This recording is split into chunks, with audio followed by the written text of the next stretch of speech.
لو بزمنا ممزنني حدا جغنا بوليتيكانيا زبحال وي مراحل جغنا ني هاغري زبحال بسلات امرو زلو بسلات بوليتيكا زلو سلام نبرنا فتاو زيو فتاوتو زبزح روح زلو زقرب برا وين برد زواطاوتو زلو نوع عدسو سلام ساي توادادرو زبل زغورين زيون تبدلن فديو زخت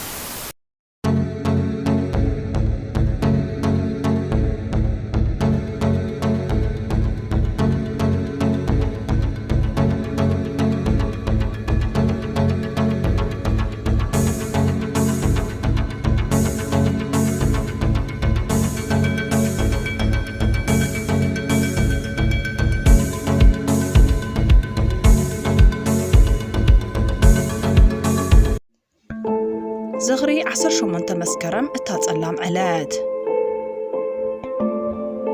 ኣብ ኤርትራ ቅድሚ ናጽነት ኣብ መሪር ብዝኾነ ብረታዊ ቃልሲ ማዕለያ ዘይብሎም ግፍዕታትን በደላትን ተፈጺሞም እዮም ካብቶም ብዙሓት መድረኻት ጥልመትን ማእሰርትን ድማ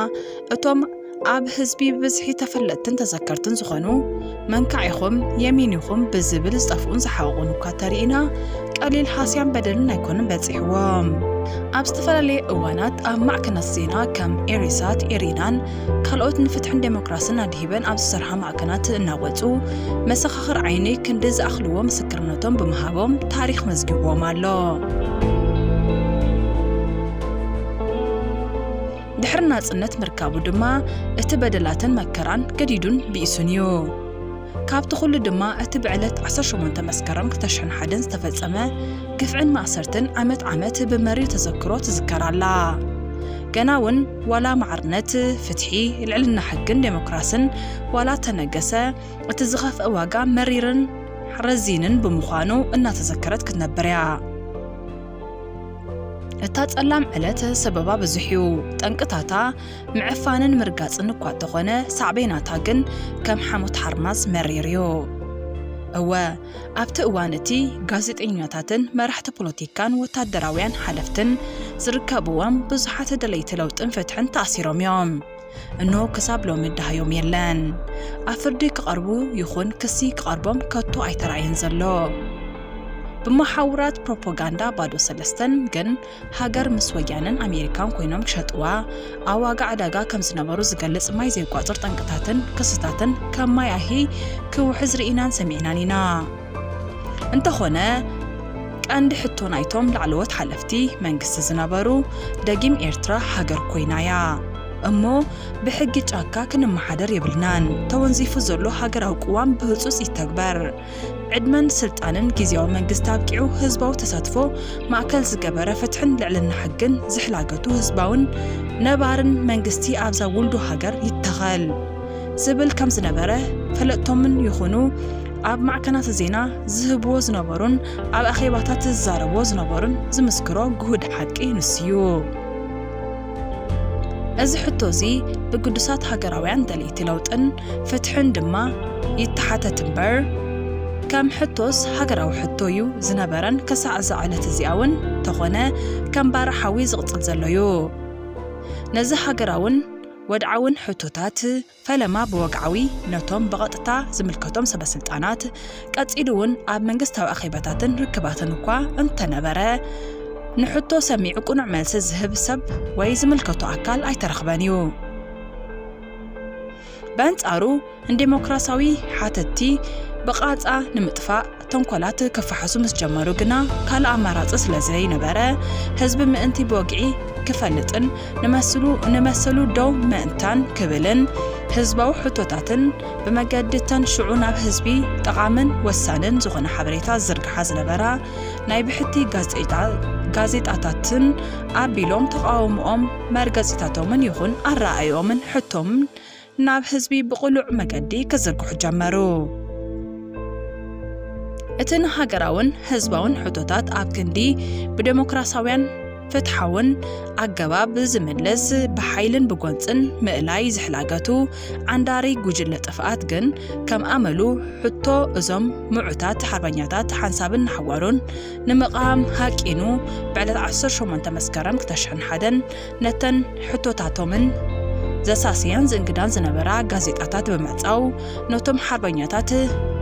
መራሕትናን ነቶም ሕቶ ህዝቢ ምዃኑ ብምርዳእ በመገዲ ጋዜጣታት ናብ ህዝቢ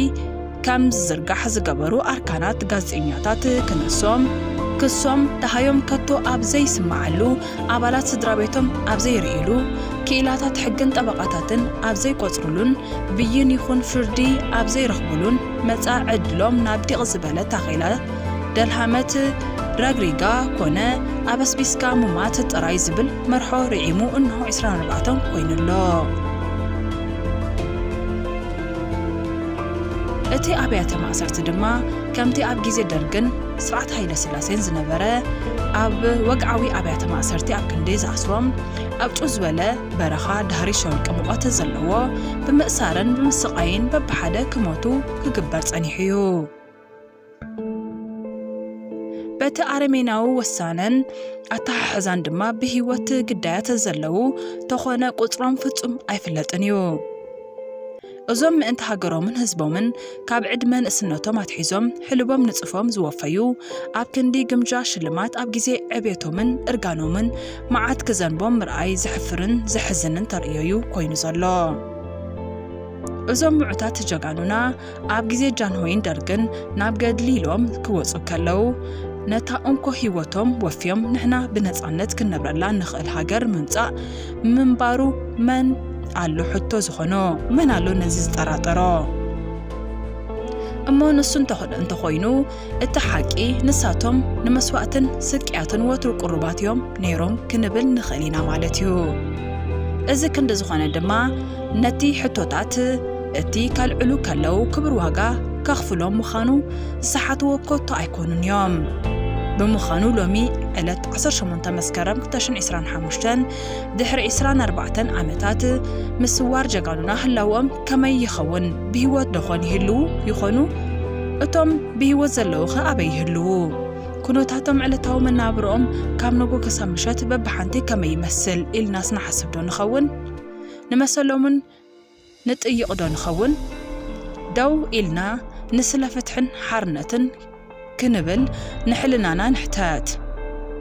ነዛ ገዛእ ርእስና ኣብ ቦትኦም ብምእታው ኣነ ወይ ንስኺ ወይ ንስኻ ኣብታ ቦታ ዞም ጀጋኑና እንተንህሉስ ከመይ ምኾንኩ ነይረ ኢልና ንሓንቲ ደቂቕ እውን ትኹን ሓሲብና ዶ ንፈልጥ እስከ ንሓንቲ ካልኢት እውን ትኾነት ኣብ ቦትኦም ኣቲና ንሕሳብ ኣብ ኤርትራ ቅትለትን መጭወይትን ማእሰርትን ኣብ ግዜ ብረታዊ ቃልሲ ዝተጀመረ ምዃኑ ኣቐድማ ኣቢልና ኣውሲእና ኢና ገለ ኣብነታት እውን ጠቂስና ኣለና ኢና ገለ ካብቲ ብድሕሪ ኤርትራ ከም ሃገር ደው ዝበለትሉን ልላውነታ ዘረጋገፀትሉን መድረኽ ጀሚሩ ድማ ካብ ዓይኒ ህዝቢ ፍጹም ዘይስወሩ ገዘፍቲ ዝኾኑ ግፍዕታትን በደላትን ንምጥቃስ ዝኣክል ድማ ተጋዳላይ ቢትወደድ ኣብርሃ ካብ ዓመተ 1991 ኣትሒዙ ንመመላእታ 34 ዓመት ኣብ ጽኑዕ ሸላ ተኣሲሩ ይርከብ ኣሎ ኣብ ዓመት 1993 መስርሕ ርእሰ ውሳነ ሬፈረንደም ኣብ ወርሒ ሚያዝያ ተሰላሲሉ ግዜ ከይወሰደ ኣብ ዓዲ ኋላ ከረን ባረንቱ ናይ ደርጊ መሳርሒ ተባሂሎም ተኣሲሮም ዝነበሩ ኣሽሓት ሰባት ናብ ቤት ፍርዲ ከይቀረቡ ኣብ ጩብ ዝበለ በረኻታትን ተወሲዶም ተረሺኖም ኣብ ጋስታት ተደፊኖም እዮም እቶም ሰብን ዕድልን ዝረኸቡ ድማ ኣብ ሰንበል ዓዲ ኋላን ካልኦት ኣብያተ ማእሰርቲ ኣብ ዕጹብ ወታደራዊ ቤት ፍርዲ ተፈሪዶሎም ክሳብ ዕለተ ሞቶም ክዳጎኑ ተገይሮም እዮም ውሕዳት ከም ኣመሓዳሪ ኤርትራ ዝነበረ ኣቶ ይስሐቅ ጸጋይ ምስ ህዝባዊ ግንባር ስርዓት ነይሮም ተባሂሎም ዝተወሰነ ዓመታት ተኣሲሮም ዝወጹ ተዘይኮይኑ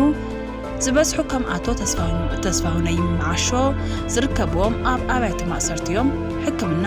ከይረኸቡ ተገይሩ ክሞቱ ተገይሩ ካልእ ኣብ ወርሒ ክረምቲ 1994 ኣብ ማይ ሓባር ዘጋጠመ ምጥቃስ ይከኣል እዩ እወ ጉዳይ ተጋደልቲ ኣካለ ስንኩላን ማይ ሓባር መሰሎም ንምሕታት ሰላማዊ ሰልፊ ስለ ዝገበሩ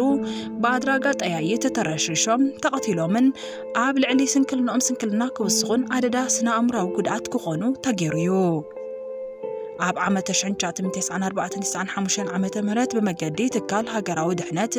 ካብ ከተማታት ኤርትራ ንኣመንቲ ምስልምና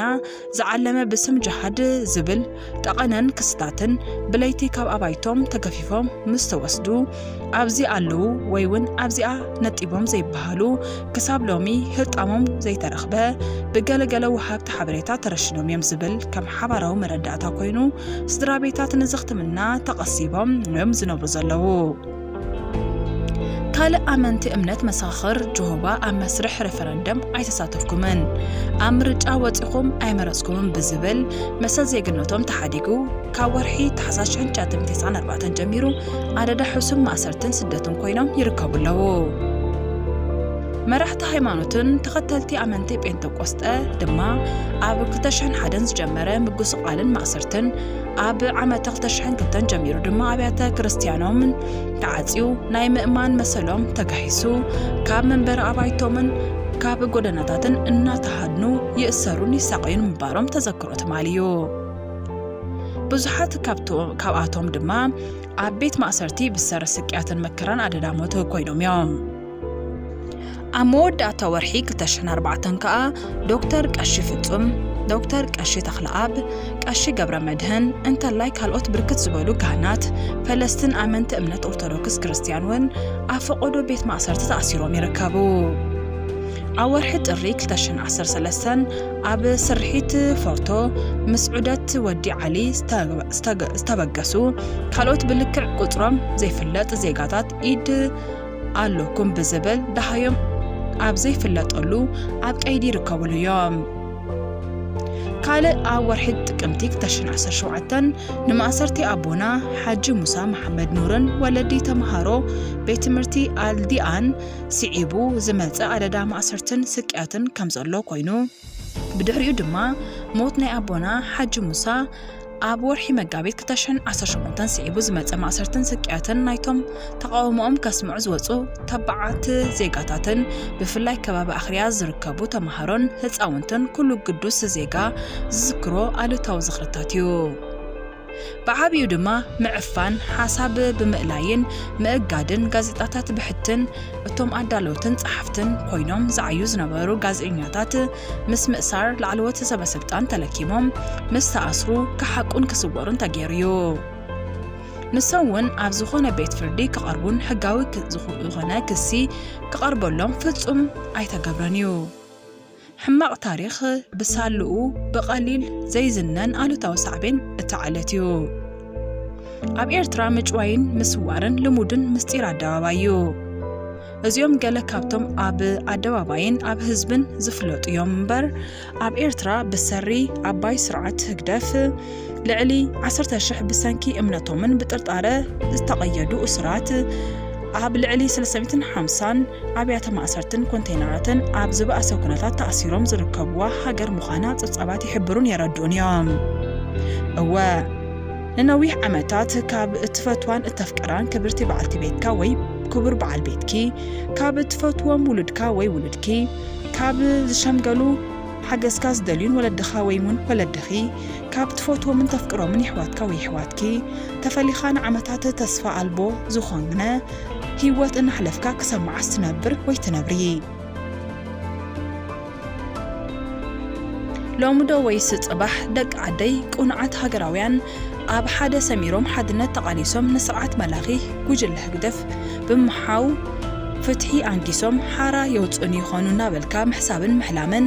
ወጊድ ኢልካ ወይ ኢልኪ ንቅድሚት ሻምላ ጽንዓትካ አልዒልካ መርሽ ወይ መርሽ ኢኺ ወይ ኢኻ ዕለት 18 መስከረም 2001 እተጸላም ዕለት እናዘከርካን ቃልካ ብምሕዳስ ኣብ ተግባር እተኣመን ዜጋ ብምዃን ፍትሕን ሓርነትን እትገብሮ ህዝባውን ሃገራውን ቃልሲ ልዕሊ ዝኾነ ጊዜ ከተሕይሎ ጊዜ ይጠልበካሎ ጊዜ ይጠልበክሎ